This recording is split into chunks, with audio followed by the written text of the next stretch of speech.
Hello and very good evening, everyone. We are back again with another amazing episode, this time with OT Security Huddle on a specific topic called OT-SIEM. Since you already know that cybersecurity monitoring is most important part of your cybersecurity program, and OT-SIEM is the most important topic that we generally see and discuss when we talk about OT cybersecurity monitoring. Today with me is none other than Jakar, who is been so famous on LinkedIn recently that you can see his work in terms of Labshock, in terms of the work that he has been sharing on OT-SIEM. For last few years, I have been personally following it uh, and seeing the amazing work that he has been doing. So in today's episode, we are going to discuss what is OT-SIEM, what are the challenges, what are the solutions, the experience, and the real field work. So without further ado, let's get it kick started and let me shoot the first question to you, Zakar. First of all, thank you for taking your time and agreeing to discuss your experience, share your knowledge, and not and also creating this amazing platform called Labshock. And personally, I'm very impressed with the work that you have done over there. I've been trying it, I've been using it, and also been recommending to multiple people. So welcome and thanks a lot for creating this one. Thanks a lot, Shiv, for this. Let's say inviting me to this podcast and to give me opportunity to talk with topic as a OT-SIEM because it is my main passion and all my last, let's say, 10 years are somehow related to the SIEM and to the OT security. And thanks a lot for inviting. It's pleasure to have you, Jaka. So before I shoot my first question, I'll quickly show the screen, and then we can maybe possibly guide the discussion through. Um, Before we further discuss, a quick disclaimer from my side, and I think this makes sense to put that whatever we are discussing here is out of our personal passion. It's nothing to do with the day job that we have been doing with the organization. This is me, your host, Shiv, and with me, Jakar, is going to discuss about the OT-SIEM, who is expert, and he is doing this amazing work on the OT-SIEM as such. So our discussion will be general, but there are some pointers that we have put for you to capture and grasp the information in a better way. We are going to discuss what are the challenges to build an OT-SIEM. We are also going to discuss what are the key areas that you should focus when you are monitoring your OT assets.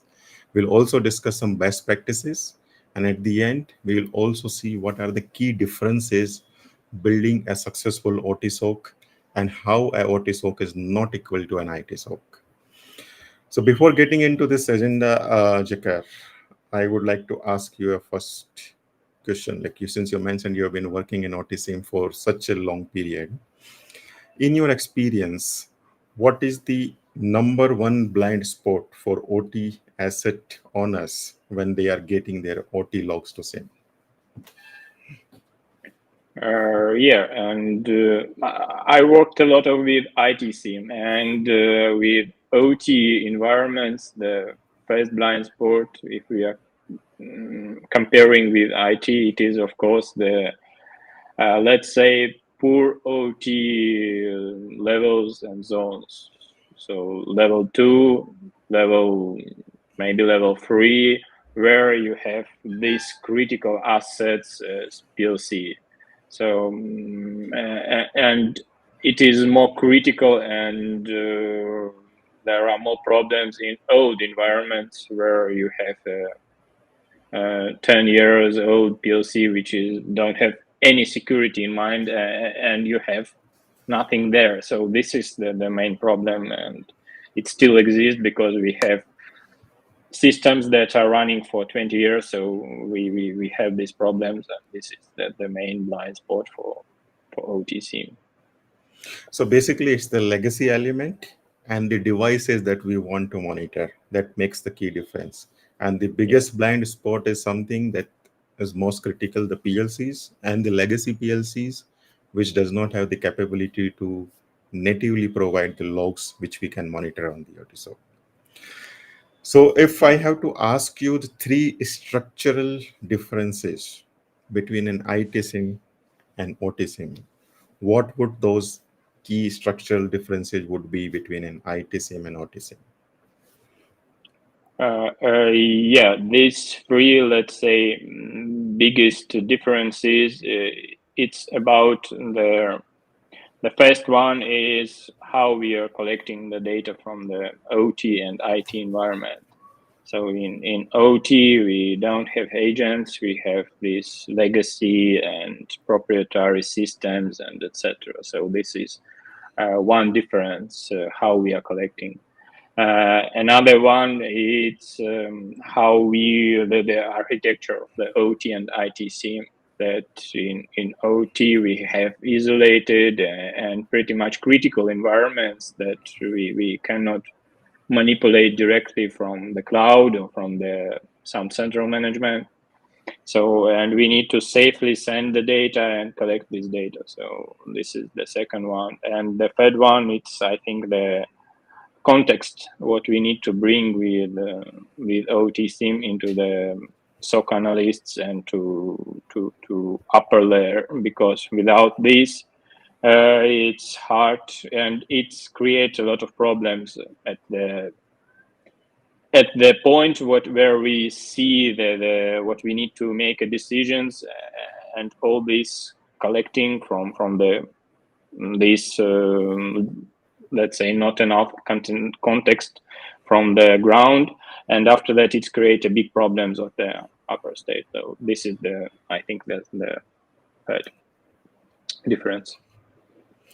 Okay, yeah, so that makes sense that there are these structural differences in terms of the architecture and what you log, how you log, and where you will basically be getting the data, and also using the data in the right way, what you really want to take out from this data. It's not like an asset, it's the asset which actually have so much of interdependencies and the criticality which actually could be different for different devices.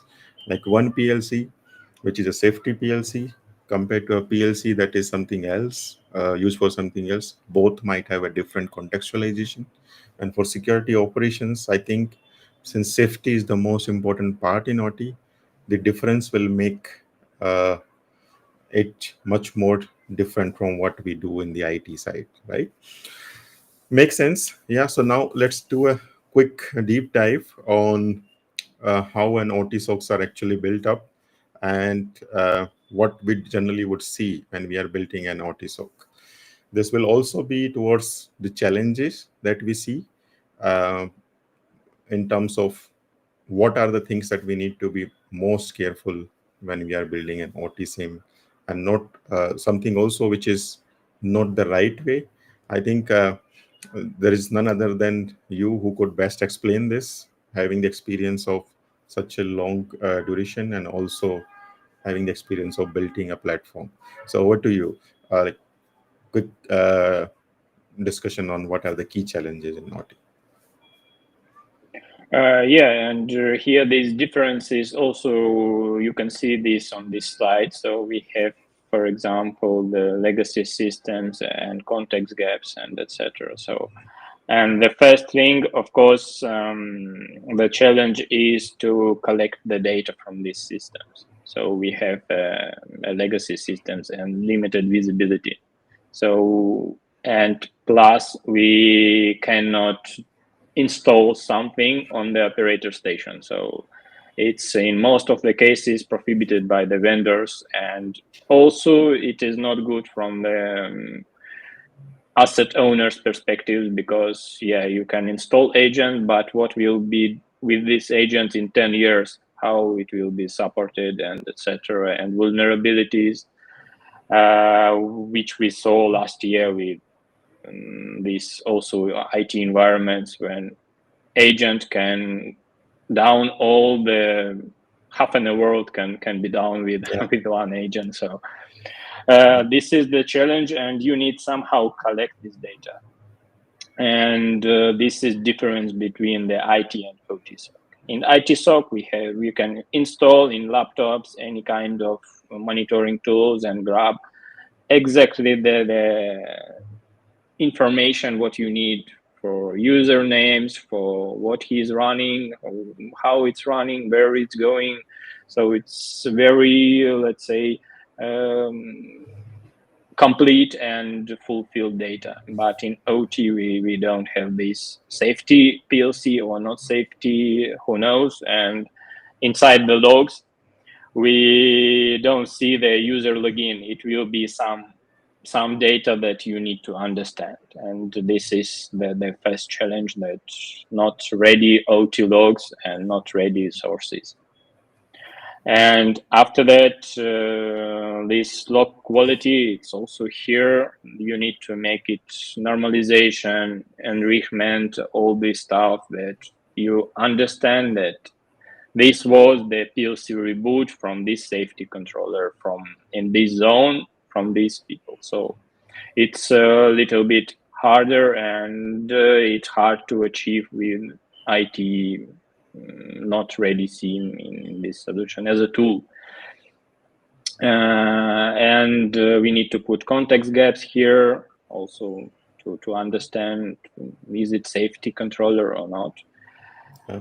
And the second one, when we are going into the send the data and collect this data with in pretty much you need to make it unidirectional in safer way. So we have some environments, of course, unique environments are different. Sometimes we can send and control the data, but for example, nuclear plant, you cannot interact with these plants, so you need only send the data from the bottom into the up. So this is another problem and challenge, how to control it and how to collect the data.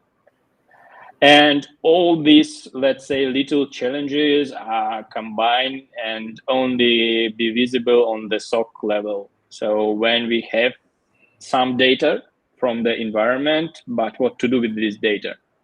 And here is the SOC problem. So we need different people for that. So SOC OT team and IT team. So it's in my vision, it must be.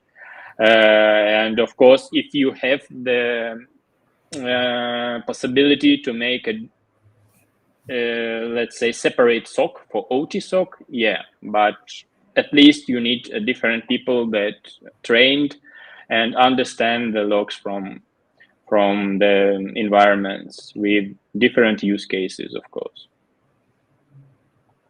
Yeah, makes sense. So basically, there are multiple things that we should be careful, starting from the legacy element to the contextualization of the device, the limitation of the device itself, and also the quality of logs. So this brings to one question, like if you have to decide in terms of the number of logs or area of logs that we want to capture for OT security monitoring, which are the best logs, maybe a couple of them as a beginner, or maybe the first step when we are starting the OT log collection, which will give me the highest detection lift in terms of security operation. Can we actually classify it at some level? Like these are the logs which are most critical with highest level of benefit for the organization. Can you name few? If let's say maybe my favorite or the first logs which you need to make intention, it's antivirus logs. So pretty much you have some antivirus running there, but in most of the cases, the antivirus is not monitored properly. So you don't see what is there. Are your licenses are up to date and updates have updates or virus detection. So the good thing here that you have a very, let's say, predefined, and the quality is good for these alerts, and you can use it without any triangles and classification. So this is a must have. And maybe another source is engineering workstations, because it's pretty much Windows hosts, and people know how to handle them.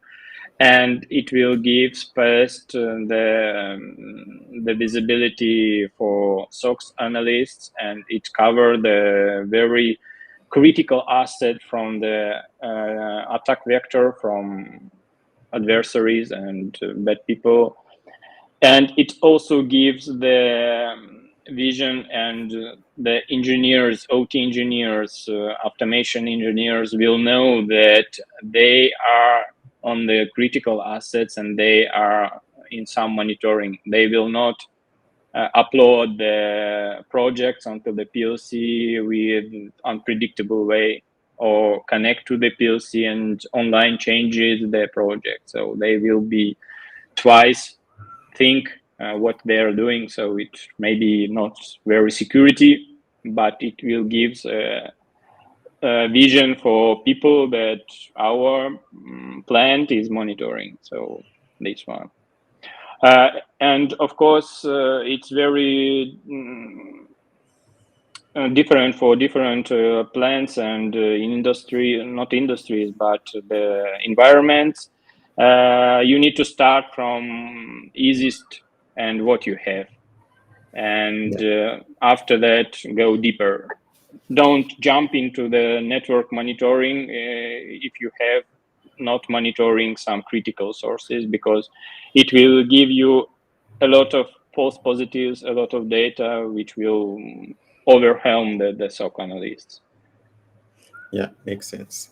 And this is also on the side that we have limited capability of resources, specifically the budgets. I did OT teams generally struggle with that. So understanding the real use case and the value is very important, and that's how these logs shall be collected. We also see in the OT environment that the uh, process alarms generally overwhelm the analyst. Lot many process alarm will come. So is there a way that we can distinguish the safety related changes done by the operations or the engineering team versus the changes being done by malicious attacker?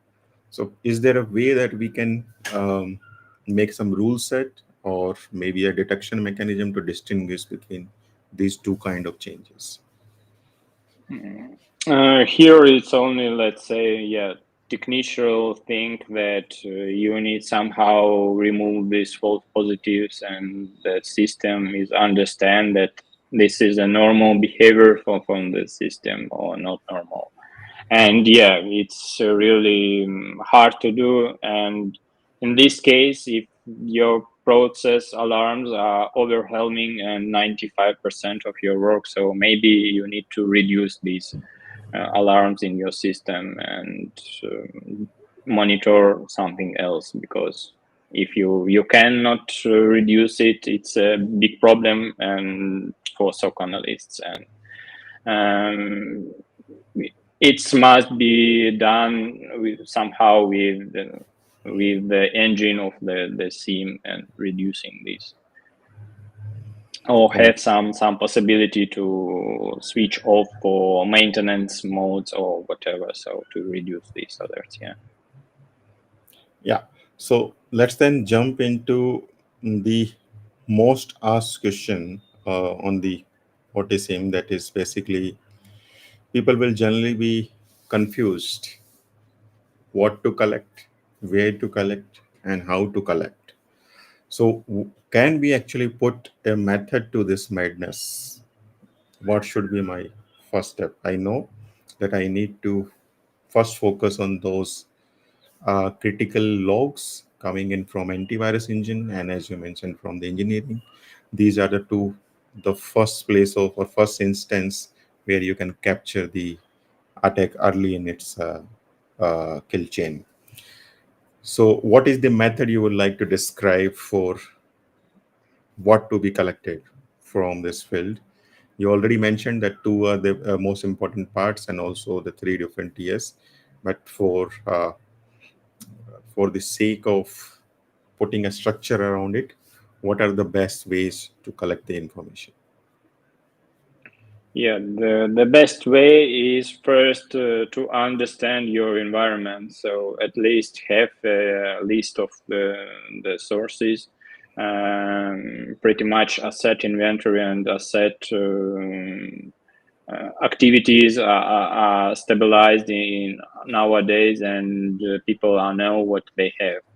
And to draw these flows, diagrams, and what you have, and after that decide where logs are existing, in which sources, and where you can collect, and start from the most maybe easy parts from the collecting and most critical ones, and after that step by step stabilize the rules that these sources are monitored, and we have pretty much use cases for these sources, and starting from small and scaling these sources, these critical sources, of course, and not going into some unique one PLC that don't have the logging capabilities and try to monitor it. Yeah, that makes sense. And I think what we discussed, it's already is available here. Like we discussed what are the most critical areas that to be monitored. We also discussed what to be monitored. But now let's come to the how part. What is the best way to monitor the OT logs? The challenges which you have already mentioned, like we don't generally have a robust network infrastructure to monitor, and then we might also not have the visibility of the asset. In fact, asset inventory is the biggest challenge. I put a poll with the community, and almost 90% of the people said that the visibility is the biggest issue in cybersecurity program. They would not know what is there. So to address this visibility gap, the legacy gap, how we can actually make a program that will give some real value to the organization. For some real value is you need to maybe think about OT-SIEM not only from the security perspective, but also to give some more value to people. For example, to this asset inventory. If you don't have, the SIEM must solve this problem to show and to draw the network, or to draw your asset into some unified environment. And this must be done by this OT-SIEM to give value for OT engineers, not only to SOC analysts. And for this, yeah, how to collect is the main topic. And the main thing what I suggest is to make this passive monitoring, not actively scanning and installing something, but using something structured way, for example, some syslog that you can maybe switch to another solutions, and not to vendor log to do these agents and to keep for years for these solutions. So this is how to collect. And of course, the main thing is OT protocols and all this environment that OT-SIEM must support to connect to some most vendors, to historian servers, to understand the logs, to collect this data, to understand the protocols, to interact with, for example, we only can collect logs for OPC-UA or through the Modbus, and the collectors and OT-SIEM must understand and know how to do it. Yeah, this is I think the main part, how to collect. Yeah, that makes sense. But one key problem that we discussed is like uh, the legacy part where device is not capable to send the data. So is there some synthetic method or maybe setting up a proxy method that works best for these cases. One solution could be like the passive anomaly detection solution. We have now lot many solution which will read through the traffic passively and give information about the devices. But getting the device log itself, is there some specific method that we could use to create synthetic logs as well? I think there are two ways. One way is to put some proxy that this traffic will be sending through some proxy server or proxy protocol, which will generate some data into your system. Second way is to not touch these old devices, because probably I saw in many times that there are another sources that you can monitor and grab the pretty much related information about unmonitored sources. Because I can explain this. You have in one more time, in many of the cases, you have a modernization or new systems that are involved into plants and sites, and there you can put the requirements that the PLC must have the logging capabilities, and vendor, in many cases, it's not so hard to implement. And new modern PLCs have these capabilities, so it's much more easier to focus on this than to somehow change the old legacy systems, because it's hard, and time and money and people. So Exactly. Yeah.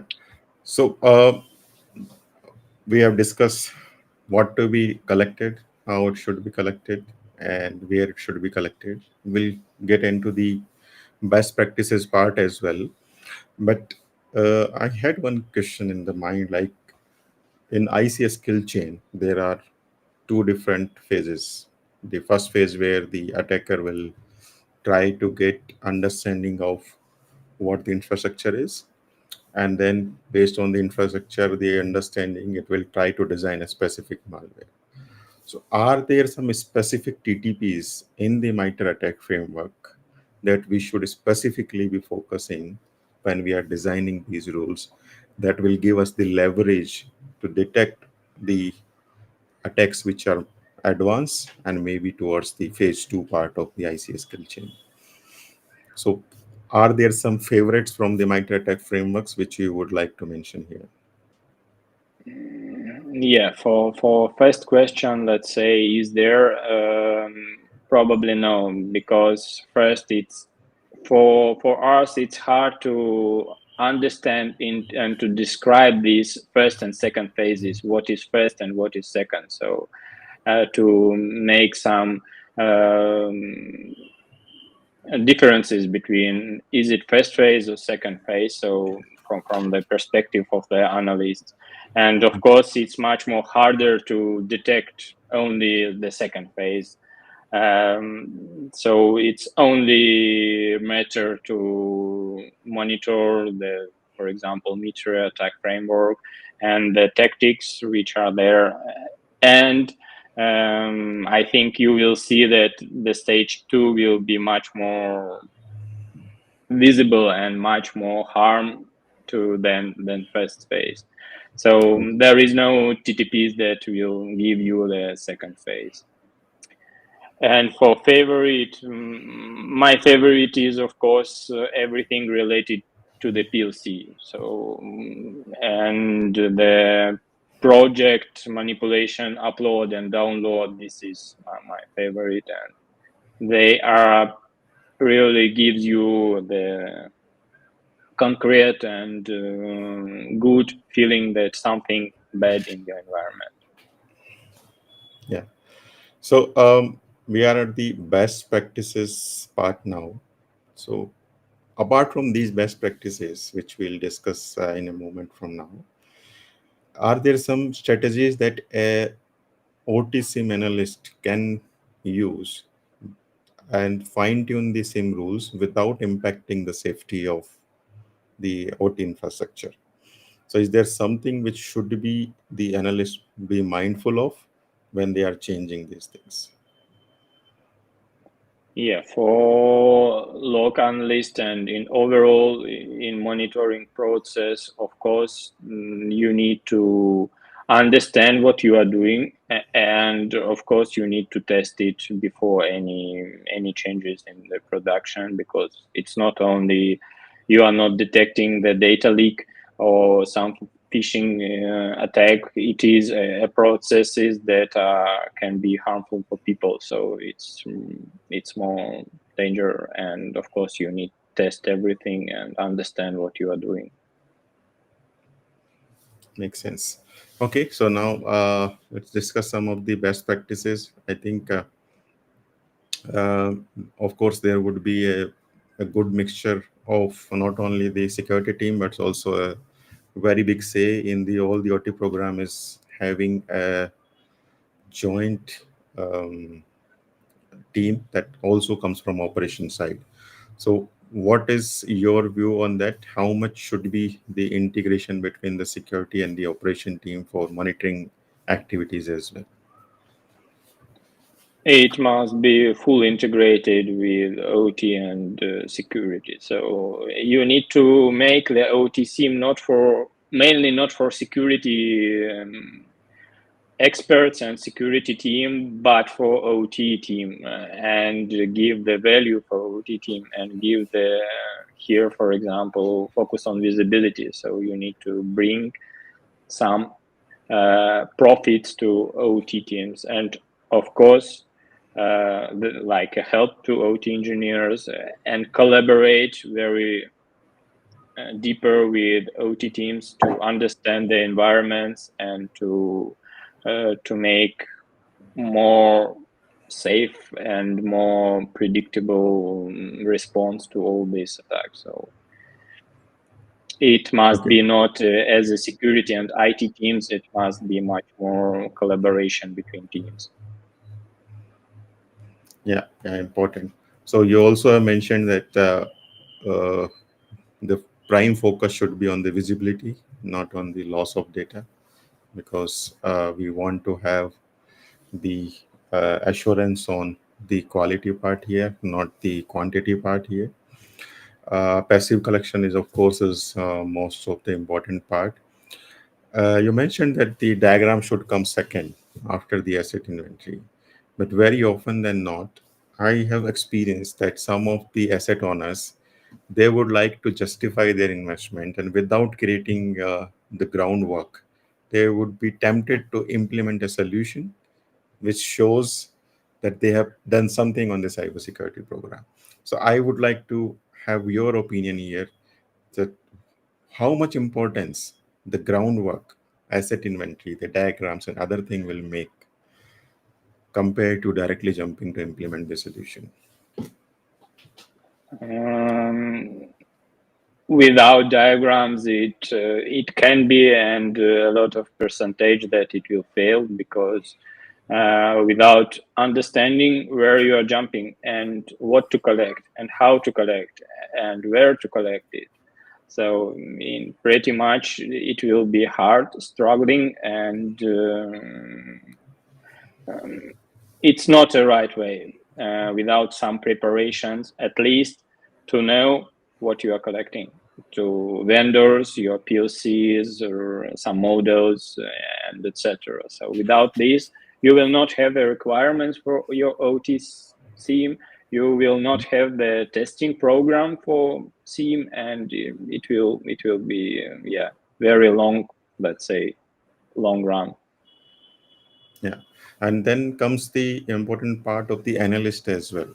So, what are the key skills a OT-SIEM analyst should possess apart from having the cybersecurity skill? Yeah, for OT, it's of course need to understand what is OT and how it's work, and to know the plans uh, and these diagrams, what are there and how they are communicating, which protocols are there, services, and etc. and he need to understand that reboot PLC, is it critical or not critical? What is PLC? What is it doing? And all this will go into the playbooks and response chains there. So OT analysts, SOC analysts must know and work with and collaborate with OT teams very hard.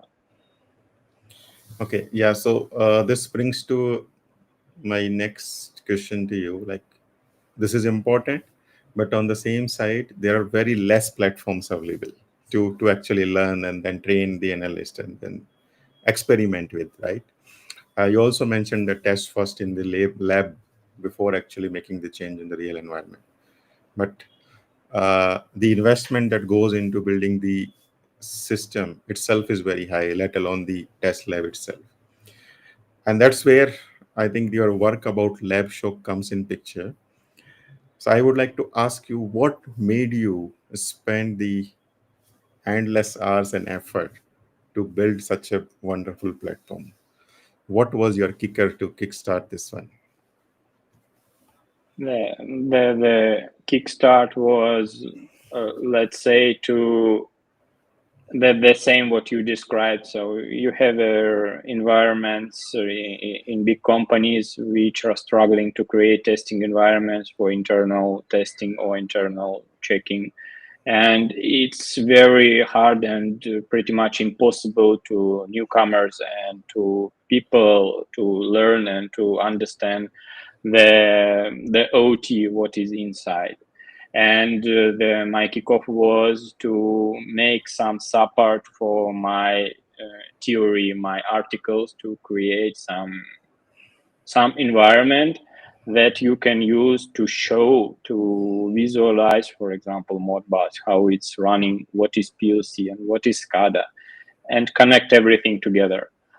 And of course, my main goal is to create a base environment to create OT-SIEM. But it also gives, for now, creates 3 different, let's say, maybe more parts to people to learn and to test OT use cases in pretty much future, and to recreate detection and also the attack simulations, and this way.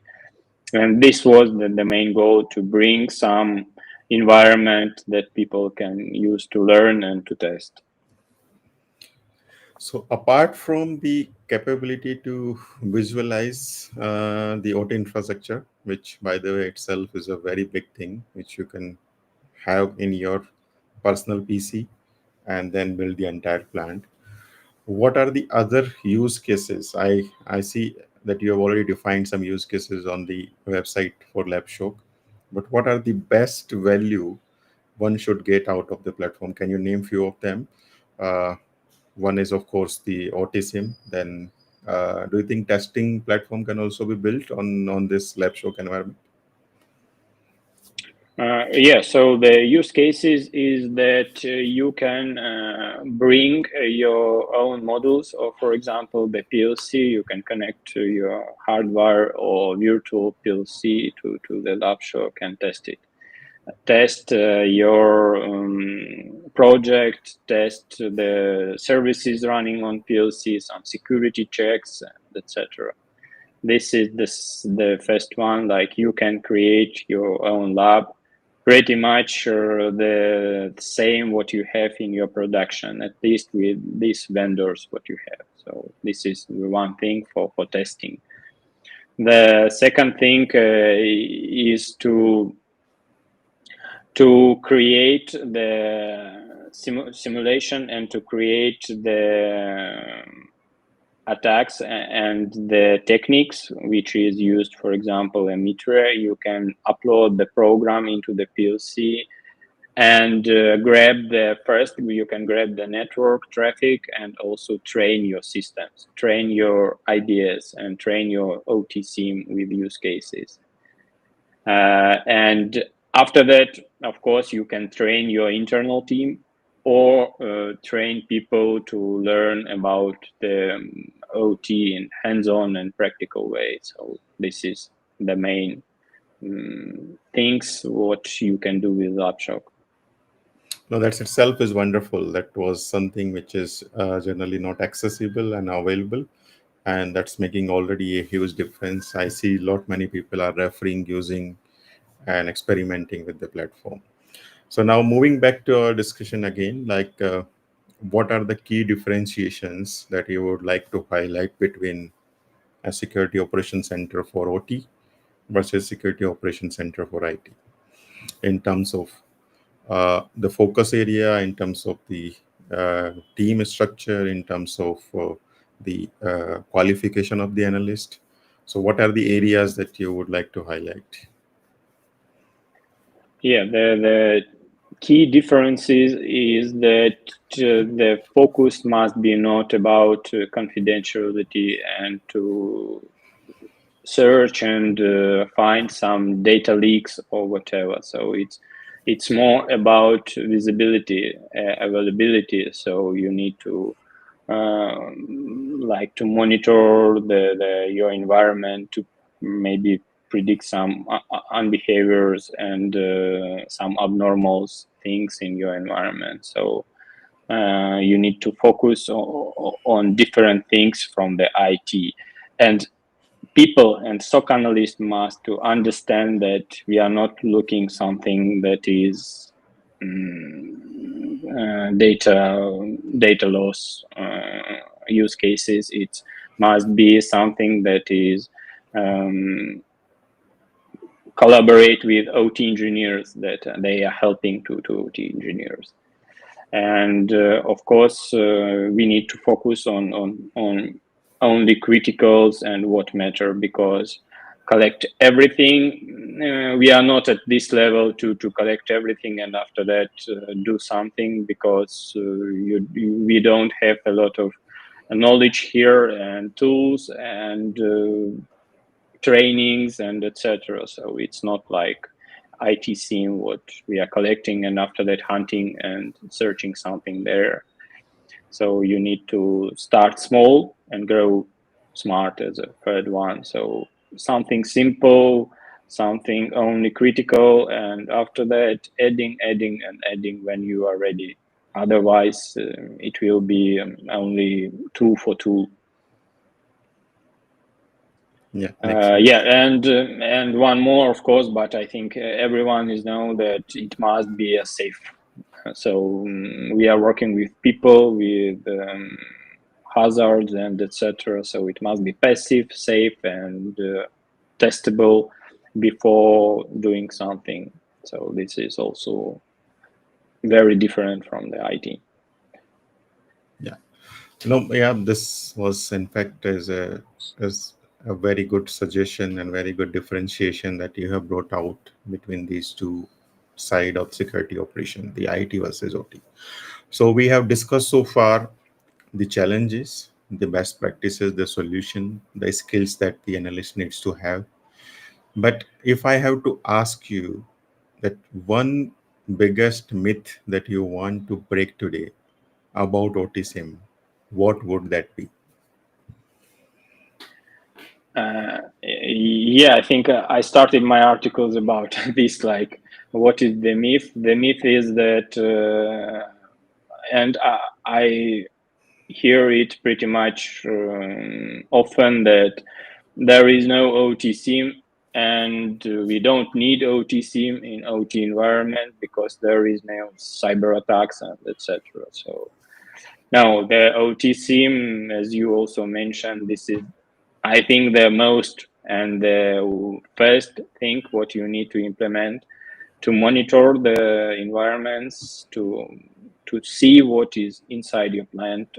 Otherwise, you are blind. You don't see anything. So, and the connected myth that it is impossible to collect logs and to somehow implement OT-SIEM. No, it's possible, and it's not so maybe hard, but it's tricky and it's new for a lot of people, and this is why maybe there are two different, extreme different kind of people that are saying that, yeah, OT-SIEM, okay, it's doable, it's easy, and it's Yeah. good for us. And another one, no, it's not doable, it's extremely dangerous, and we don't need it. Yeah. So there are both side of the continuum. One side, people are saying, "Oh, it's easy." The other side, they are saying it's very difficult. Mm. And then with this confusion, they are not able to make the right decision. So yeah, we also discussed the deficit of information that is available, and this confusion is arising from there. So, what is your favorite resource that you would recommend the OT Defender to read every month? Or maybe Uh, something that they should follow, they should watch? Of course, your post on LinkedIn are the first one. But what else that you would recommend? yeah, because we will have a big updates in next month with DMZ and all this stuff, and we'll be ready with SIM integration. But if we are talking about resources, it's Mitra, yeah. It's pretty much a lot of TTPs, a lot of, Yeah, there are also ICS metrics. Yeah, it's maybe not fully and pretty ready, but it has a lot of and tons of resources with attacks, with what to do, how to mitigate, etc. So this is the first and starting point for SOC analysts and who want to jump into the OT-SIEM and monitoring. yeah, makes sense. So now we are seeing the technology is also growing rapidly, and last few years, at least last couple of years, the coming up of the generative AI, the LLMs, which is impacting actually every sector of security and the operations or maybe industrial control system. So, what is your vision for next 5 years? We will be having still physical based analytics or physics based analytics, or we will be having the LLM based analytics. Uh, what is your take on this? For these, we let's say we cannot predict 5 years ahead because LLMs and AI is changing every month in such kind of way that you don't know what to expect in next year. But from OT perspective, I think we need to at least collect the data from environments pretty maybe already with context and normalization and etc. And it must be something very stable because this system are running not 1 year and not 5, it's 10, 20. So, and after that, yeah, we need to connect here AI to remove all these false positives to help the SOC analyst to somehow filter all this, and of course put some more features from the predictable maintenance and etc. to visualization, to asset visibility, to draw these networks and etc. So yeah, there are a lot of work for AI, but I think the base must be a base because you cannot change year to year the tool and everything inside the OT environments. It's impossible. Yeah. So world is very dynamic, and there is hardly anything that we can predict. The the time to market is shrinking, and that's what we have to expect from the future. So yeah, this was a one comprehensive, quick discussion, Jakar. Really appreciate your time and the effort that you have put up, not only for this discussion but also the environment that you are building and evolving. Thank you for coming today, taking time on your weekend. Really look forward to learning more from you and uh, discuss more in future. Thanks a lot.